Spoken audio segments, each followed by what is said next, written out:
Remo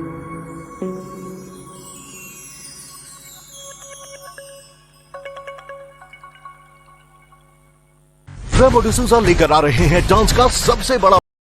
Kulay pi ke pelak ujar baro ke ujuk kesan ya kena channel ke jonga pelak mentak video bang ini keren Jepang kata ke new dan show pa ustu jerba unlek chat biang ngini page mental no kan ke show kan sedang hakano ka tarik bahkan sedang kan nongut nak tim India best dan sar kan nongut nak tim super dan sar ke kerting kita ke kontestan ke ban yashimata hakane ke show mano bahus ya kane ke show mano badai ke jojos hakane ke show te perlok kene ke new dan show ba ustu jerba unsai simentak balawan ra da Remo D'Souza kene ke new dan show ka long kumne kinong sat India berdan sar persa ya kinong sat super dan sar kemut ke samla persa ya kena namar kinong sat India berdan sar kilong ke bala samla bar kinong sat super dan sar kilong ke badang kena ustu jerba hakane ke new dan show umikmat naka India berdan sar hang ne pinsau iru ki betel ke internet bat ki ba ima bah do kata namar pa baro kine ki arliang ki nongshat ki long ki batrim bha ki nongshat India berdan saru ki long ki batrim ki nongshat super dan saru wala ki long ki khna aru hang re ki long ki batrim bha do kata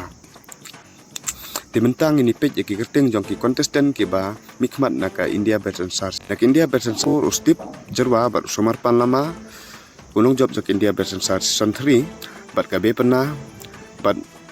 ka akina bat siwansu bat waniket chohan kini hindrungut nak tim India berdan sar nak tim super dan sarpat kini ka Florina Gogoi Sanchit bat Tejas bat Arsia Sharma bat Bari Tamang bat Rupsa kini nak tim super dan sar